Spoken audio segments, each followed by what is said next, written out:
ഇതൊക്കെയില്ലേ, മാനത്തെ മച്ചോളം തലയെടുത്ത് പാതാള കുഴിയോളം, കുമ്മാട്ടി പാട്ടൊക്കെ ഉണ്ടല്ലോ.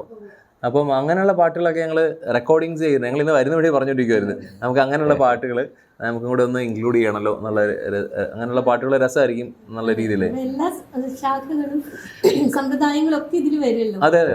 അപ്പോൾ അതൊക്കെ അങ്ങനെയുള്ള ആർട്ടിസ്റ്റുകളെയും ഞങ്ങൾക്ക് ഇൻക്ലൂഡ് ചെയ്യണമെന്ന് ഞങ്ങൾ ഇപ്പോൾ വരുന്ന വഴിയുള്ള ചർച്ചയായിരുന്നു. ഇപ്പോൾ ശ്രീലാൽ എൻ്റെ അടുത്ത് പറഞ്ഞു, നമുക്ക് വയനാട് ചെല്ലുമ്പോഴത്തേനും നമുക്ക് നാച്ചിയമ്മയെ കൊണ്ടുവന്നാലോ എന്നുള്ളത്, അങ്ങനെയൊക്കെ ആഗ്രഹമുണ്ട്. അപ്പം അല്ലേ, തീർച്ചയായും ഇപ്പൊ പറഞ്ഞോളൂ ഈ കാര്യത്തൊക്കെ, ഞങ്ങൾ വണ്ടിയിലിരുന്ന് ചർച്ച ചെയ്ത കാര്യങ്ങൾ അതൊക്കെ. അപ്പം അങ്ങനെയുള്ളതും കൂടെ ആഗ്രഹമുണ്ട് ഞങ്ങൾക്ക്.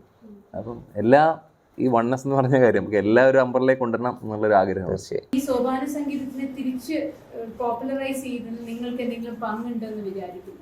അങ്ങനെയൊക്കെ പറയല്ലേ, സോപാന സംഗീതത്തിനെ പോപ്പുലറൈസ് ചെയ്യാൻ ഞങ്ങൾ ആരുമല്ല, അത് ഓൾറെഡി പോപ്പുലറൈസ് ആണ്. പക്ഷെ അത് കൊട്ടിപ്പാടി സേവയായിട്ട് മാത്രം നിന്നുകൊണ്ടിരുന്നത് വന്ദേ മുകുന്ദഹരെ കൊണ്ടൊരു പുഷ് കിട്ടി. പിന്നെ അത് കഴിഞ്ഞ് പിന്നെയും ഒന്ന് ലോയിൽ പോയപ്പോൾ ഒരു വേറൊരു പുഷാണ് ഇപ്പൊ കിട്ടിയിരിക്കുന്നത്.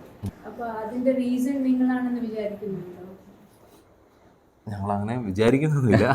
അതിന് കുറെ പേരുണ്ടല്ലേ, വിജയകുമാരേട്ടൻ, എലൂർ ബീച്ചേട്ടൻ, ഏറ്റവും ഫേമസ് ആയ നിങ്ങളുടെ പാട്ടുകൾ വെച്ച് അങ്ങനെ അല്ല, അതിന് ഞങ്ങളൊരു നിമിത്തമായിട്ടുണ്ടെങ്കിൽ we are happy for that. അപ്പോൾ ഡെഫിനറ്റ്ലി അപ്പോൾ അത് സന്തോഷമുണ്ട്. ആ ഒരു ജോണറിനെ അഡോപ്റ്റ് ചെയ്യാൻ തോന്നിയത് എന്താണ്? ഞങ്ങൾക്ക് അങ്ങനെ നമ്മൾ ഫസ്റ്റ് നമ്മൾ ഈ ബാരിയേഴ്സ് നമ്മുടെ മൈൻഡിൽ വെക്കുമ്പോഴാണല്ലോ നമുക്ക് ക്രിയേറ്റീവ് തിങ്കിങ് ബ്ലോക്ക് ഉണ്ടാകുന്നത്. കുറച്ച് മുന്നേ പറഞ്ഞ പോലെ നമ്മൾ ഇതാണ് ചിട്ട, ഇത് മാത്രം നമ്മൾ ചെയ്യാമെന്നുള്ള നമ്മൾ ഒരു സാധനം സെറ്റ് ചെയ്ത് കഴിഞ്ഞാൽ പിന്നെ നമ്മളുടെ ക്രിയേറ്റീവ് സ്പേസ് എന്നുള്ള സാധനം ബ്ലോക്കായി. അപ്പം നമുക്ക് പിന്നെ ഇത് മാത്രമേ ചെയ്യാൻ പറ്റുള്ളൂ. അപ്പം നമുക്ക് ആ ഒരു സാധനം ഞങ്ങൾ ആദ്യം തന്നെ എടുത്ത് കളഞ്ഞു മൈൻഡിൽ നിന്ന്. അപ്പോൾ ഞങ്ങൾക്ക് സോപാന സംഗീതം എടുക്കാം, ഫിലിം സോങ്സ് എടുക്കാം. ഞങ്ങളിപ്പോൾ ഭജൻ സൂഫി ഞങ്ങൾ ഒരു മിക്സ് ചെയ്ത് ഞാൻ അയച്ചു തന്നിട്ടുണ്ടായിരുന്നു, ഐ സെൻഡ് ഡി ഓൾസോ. അപ്പോൾ അങ്ങനെയുള്ള എന്ത് കൈൻഡ് ഓഫ് മ്യൂസിക് നമുക്ക് അഡോപ്റ്റ് ചെയ്യാന്നുള്ള ഞങ്ങൾ അങ്ങനെ ഒരു ഓപ്പൺ ആയിട്ടുള്ള ആൾക്കാരാണ്, ഓപ്പൺ മൈൻഡഡ് ആയിട്ടുള്ള ആൾക്കാരാണ്. അപ്പം അതിൽ ഈ കലയെ കൊല്ലാതെ മീൻസ് ഡെഫിനറ്റ്ലി നമ്മളിപ്പം അതിപ്പോൾ കൊല്ലുക എന്നുള്ള ഇപ്പോൾ എന്താണെന്ന് ചോദിച്ചു കഴിഞ്ഞാൽ എന്നോട് പറഞ്ഞു ചോദിക്കില്ല. അപ്പം എന്താണെങ്കിലും അപ്പോൾ ഇതിനെ ആ ഒരു ഓവറോൾ മ്യൂസിക്കിനെ എൻഹാൻസ് ചെയ്യുന്ന എന്ത് കൈൻഡ് ഓഫ് ജോണർ അല്ലെങ്കിൽ മ്യൂസിക് ആണെങ്കിലും ഞങ്ങൾ അഡോപ്റ്റ് ചെയ്യാറുണ്ട്. അപ്പോൾ സോപാന സംഗീതവും ഞങ്ങൾക്ക് ഇഷ്ടമുള്ള പാട്ടുകളാണ്. ഇതൊക്കെ കേട്ടുകൊണ്ടിരുന്ന വിജയൻ്റെ പാട്ടുകളൊക്കെ കേട്ടുകൊണ്ടിരുന്നതാണ്. അപ്പോൾ ഇതേപോലെ തന്നെ ഒരു ദിവസം ഞങ്ങൾ റെക്കോർഡിങ്, ഇപ്പം സ്തംഭം എന്ന് പറഞ്ഞ പോലെ തന്നെ ഒരു റെക്കോർഡിംഗ് സെഷനിൽ ഞങ്ങൾ പ്ലാൻ ചെയ്തു. അപ്പോൾ നമുക്ക് എന്നാൽ പിന്നെ നാഗഭൂഷി നല്ല രസമല്ലേ, നമുക്ക് അതെടുക്കാം എന്നുള്ള രീതിയിലാണ്. അതും അന്ന് ഏതായിരുന്നു. പിന്നെ അതിന് ശേഷമാണ് നമ്മൾ വടക്കുന്നാഥയും ശ്രീരാഗത്തിലുള്ള പാട്ടുകളെല്ലാം കാടിയുടെയും അങ്ങനെ പല പാട്ടുകൾ ഞങ്ങളിങ്ങനെ മിക്സ് ചെയ്യുന്നതൊക്കെ.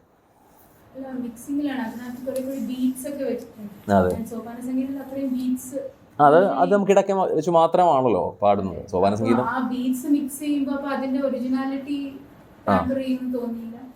എലൂർ ബീച്ചറിന് ഭയങ്കര ഇഷ്ടപ്പെട്ടു. ഞങ്ങളുടെ കൂട്ടത്തിൽ ബീച്ചറിന് ഇരുന്ന് പാടിയിട്ടുണ്ട് ഈ പാട്ട്. ആ ക്രിയേറ്റർ ഞങ്ങളുടെ കൂട്ടത്തിൽ ഇരുന്ന് പാടിയിട്ടുണ്ട്. പിന്നെ നമുക്ക് വേറെ നോക്കേണ്ട കാര്യമില്ല. നാഗഭൂഷിത പദങ്ങളും ചടുല താളമോടു തിരുനടനവും ഭസ്മഭൂഷിത മുരസ്ഥലം ഹരിണ ചർമ്മവും ഫണിഗണങ്ങളും വാസുകി പരിവിശോഭിതം വിമലവക്ഷസും ഭവഭയാവഹം ചന്ദ്രശേഖര തെളിഞ്ഞു കാണണം അന്തികേ മമ സദാശിവ നീലകണ്ഠ തവ നീലകണ്ഠവും അതിൽ കുളഞ്ഞുര ഹിമാലയും ഭൂവിശോഭ വഴിയും കരങ്ങളിൽ കമടമാലവകടും തുണി ശൂലപാണേ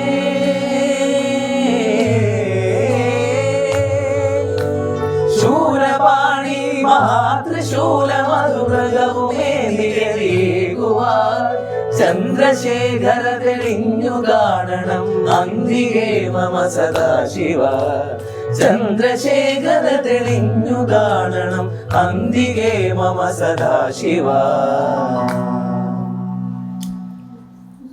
ഇത് ചെമ്പട്ടും ഇതുപോലെ തന്നെ ഇംപ്രവൈസ് ചെയ്തില്ലേ? അതെ അതെ. ഈ നിങ്ങളിപ്പോൾ വരുന്നത് ഈ ഒരു 8ാം ക്ലാസ് 9ാം ക്ലാസ് ആ ടൈമാണെന്നാണല്ലോ പറയുന്നത്. അതും ഈ 2000s, അതായത് ഈ ഫിലിമിനോടുള്ളൊരു താല്പര്യം പൊതുവേ ആൾക്കാർക്ക് കൂടാൻ സാധ്യതയുള്ളൊരു ഏജാണ് ഈ 8. നിങ്ങളിൽ ആർക്കും അത്തരത്തിലുള്ള ഡീവിയേഷൻസോ താല്പര്യങ്ങളോ ഒന്നും ഉണ്ടായിട്ടില്ല? ഇങ്ങനെ ഒരു പാട്ടിൽ തന്നെയാണ് നിങ്ങൾ ഫുള്ളായിട്ട് പോയിട്ടുള്ളത്? സിനിമയിലെ പാട്ട് പോലും നമ്മൾ ഭജനയിലേക്ക് എങ്ങനെ കൊണ്ടുവരാനോ നമ്മൾ ചിന്തിച്ചോണ്ടിരുന്നത്. അതാണ് മ്യൂസിക് വൈസ് ഇൻട്രസ്റ്റ് ഉള്ള ഒരുത്തനുണ്ട് ഇവിടെ ഫിലിം. മ്യൂസിക് വൈസ് ഇൻട്രസ്റ്റ് ഉള്ള അത് കണ്ണൻ ഒരു ഓൾറെഡി ഒരു ഫിലിം ചെയ്ത് കഴിഞ്ഞു. അപ്പോൾ അതല്ല, ഞങ്ങൾക്ക് ആർക്കും അങ്ങനെ ഒരു ഫിലിം വൈസ് മ്യൂസിക്കിനോട് ഒരു ഇൻട്രസ്റ്റ് ഒന്നും ഉണ്ടായിട്ടില്ല. അത് മീൻസ് ഓഫ് കോഴ്സ് നമ്മൾ കേൾക്കും, എല്ലാവരുടെയും പാട്ടുകൾ കേൾക്കും.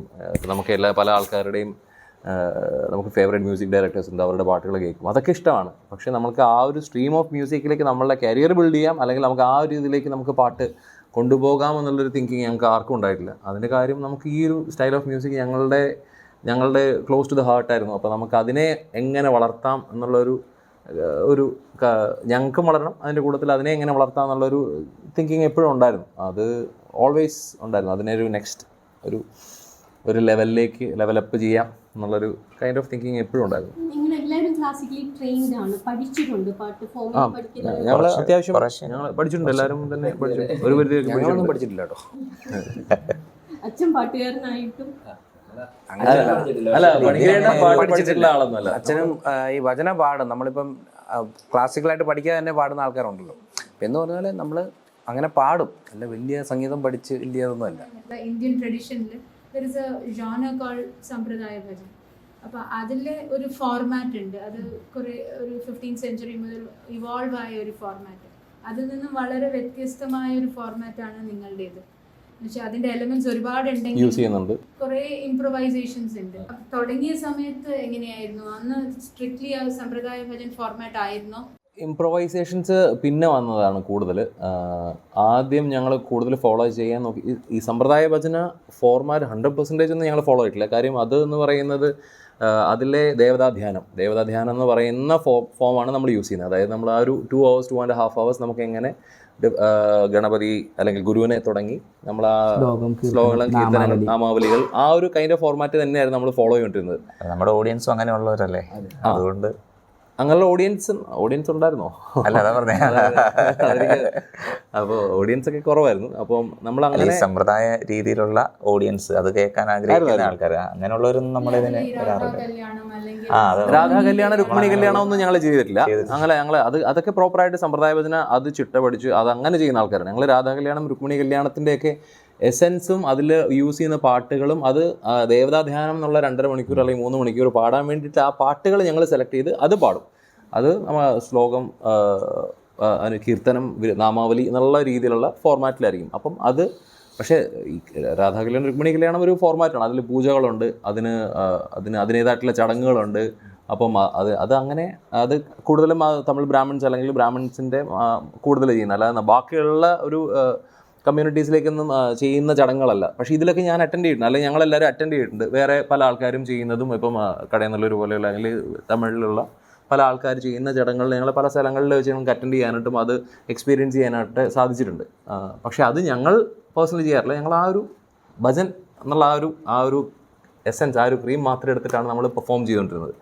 അതിന് ശേഷമാണ് നമ്മൾ പല സ്ഥലങ്ങളിലും സപ്താഹങ്ങളിൽ, സപ്താഹത്തിലൊക്കെയാണ്. ഒരു ദിവസം ബോംബെ പോയപ്പോഴാണ് ഞങ്ങൾ രസമായിട്ട് മനോഹരി രാധേ രാധേ ഒക്കെ ഞങ്ങൾ. അപ്പം ഈ ആൾക്കാർക്ക് എന്തെങ്കിലുമൊക്കെ നമുക്ക് ഡിഫറെൻ്റ് ആയിട്ട് ചെയ്തെങ്കിലുള്ള അവർക്കും ഒരു രസം ഉണ്ടാവുള്ളൂ. അല്ലാതെ നമ്മൾ ഒരേ കാര്യങ്ങൾ വീണ്ടും റിപ്പീറ്റ് ചെയ്തുകൊണ്ടിരുന്ന് കഴിഞ്ഞാൽ ഒരേ പാട്ട് നമ്മൾ തന്നെ കേട്ടുകൊണ്ടിരുന്ന് കഴിഞ്ഞാലും മടുക്കുമല്ലോ എന്ന് പറഞ്ഞ പോലെ ഞങ്ങളൊരു രുക്മിണി സ്വയംവരമായിരുന്നു അല്ലേ?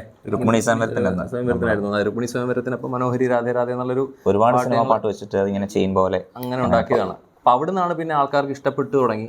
അപ്പം മനോഹരി രാധയോ പാടാം. മനോഹരി രാധേ രാധേ മുരാരി എന്നെവിടെ പെണ്ണെ, പിണങ്ങിയോ കണ്ണൻ നിന്നോടിണങ്ങുവാൻ ചെല്ല് ചെല്ല്, മുകുന്ദന്റെ ഓമൽ ചുണ്ടിൽ മുളം തണ്ടു മൂളി പെണ്ണെ, മനസ്സിന്റെ ഉഴികളിലൂറിയ സുഗതവനീതം പകരാനില്ല. മനോഹരി മനോഹരി മനോഹരി രാധേ രാധേ മുരാരി എന്നെവിടെ പെണ്ണെ, പിണങ്ങിയോ കണ്ണൻ നിന്നോടിണങ്ങുവാൻ ചെല്ല് ചെല്ല്, മുകുന്ദന്റെ ഓമൽ ചുണ്ടിൽ മുളം തണ്ടു മൂളി പെണ്ണെ, മനസ്സിന്റെ ഒഴികളിലൂറിയ സുഗതവനീതം പകരാനില്ല. കൃഷ്ണ ബേഗലേ മാറോ,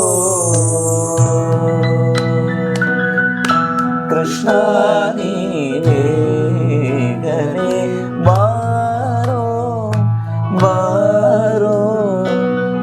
ബാരോ കൃഷ്ണ നീ വേഗനേ ബാരോ.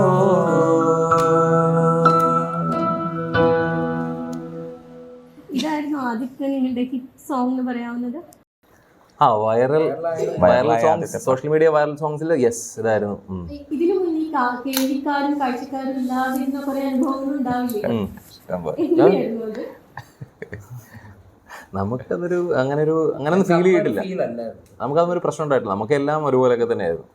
കുറച്ച് പേരുണ്ടെങ്കിലും കൂടുതൽ ആൾക്കാരുണ്ടെന്നുണ്ടെങ്കിലും ശരിക്കും ഓഡിയൻസിനെ മാത്രമല്ലല്ലോ ഇപ്പം ഞങ്ങളിത് നന്നായിട്ട് എൻജോയ് ചെയ്യുന്നുണ്ട്. നിങ്ങളുടെ ഒരു ഫ്രണ്ട്ലി കോൺവെർസേഷൻസ് പറയില്ലേ, എടാ നമുക്ക് ആ ഒരു ലെവലിൽ എത്തണം, അല്ലെങ്കിൽ നമുക്ക് ഇങ്ങനത്തെ ഒരു സക്സസ് ഉണ്ടാവണം, അങ്ങനത്തെ ഡിസ്കഷനിലൊക്കെ ഇനീഷ്യൽ ഫേസിൽ ഈ നിങ്ങളുടെ ആ കോൺവെർസേഷനിലെ സക്സസ് എയിമൊക്കെ എന്തായിരുന്നു?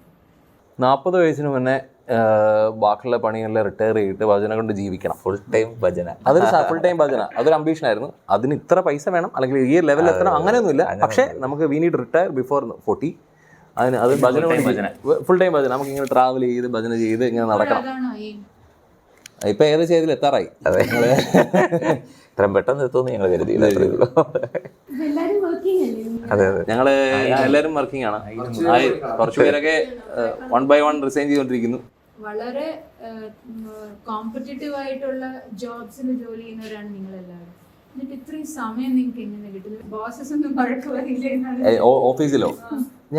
ഞാൻ കഴിഞ്ഞ വർഷത്തെ ഇത്ര ഞാൻ ട്രാവൽ ചെയ്തിട്ടുണ്ട്. എല്ലാ വീക്കെൻഡിലും ഞാൻ അത്യാവശ്യം ട്രാവൽ ചെയ്തിട്ടുണ്ട് ദുബായിൽ നിന്ന് ഇങ്ങോട്ട്. ഞാൻ 10 ലീവ് ഞാൻ ക്യാരി ഫോർവേഡ് ചെയ്തു ഈ വർഷത്തേക്ക്, ഇത്രയും ട്രാവൽ ചെയ്ത്. അപ്പം നമുക്കത് സാധിക്കും. എനിക്ക് ആകെയുള്ളത് 26 ലീവേ ഉള്ളൂ ഒരു വർഷം. 26 വർക്കിംഗ് ഡേയ്സ് ആണ് എനിക്കുള്ളത്. പക്ഷേ ഞാനത് 10 ലീവ് ക്യാരി ഫോർവേഡ് ചെയ്തു കഴിഞ്ഞ വർഷത്തെ ഇത്രയും ട്രാവൽ ചെയ്തിട്ട്. അപ്പോൾ അതും പറ്റും നമുക്ക്. അപ്പോൾ അതങ്ങനെ പ്ലാൻ ചെയ്തു. വീക്കെൻഡ്സിലാണ് ഞാൻ ട്രാവൽ ചെയ്യുന്നത്. ഫ്രൈഡേ നൈറ്റ് ഫ്ലൈറ്റ് എടുക്കും, സാറ്റർഡേ സൺഡേ പ്രോഗ്രാം അറ്റൻഡ് ചെയ്തിട്ട് മൺഡേ മോർണിംഗിൽ ഫ്ലൈറ്റ് എടുത്ത് നാളെ രാവിലെ 9 മണിക്ക് ഞാൻ ജോലി കയറും. നമ്മളെല്ലാ കാര്യങ്ങളും കഴിഞ്ഞിട്ട് നമ്മൾ ചെയ്യേണ്ട ഒരു കാര്യമല്ലോ പാഷൻ. നമ്മളത്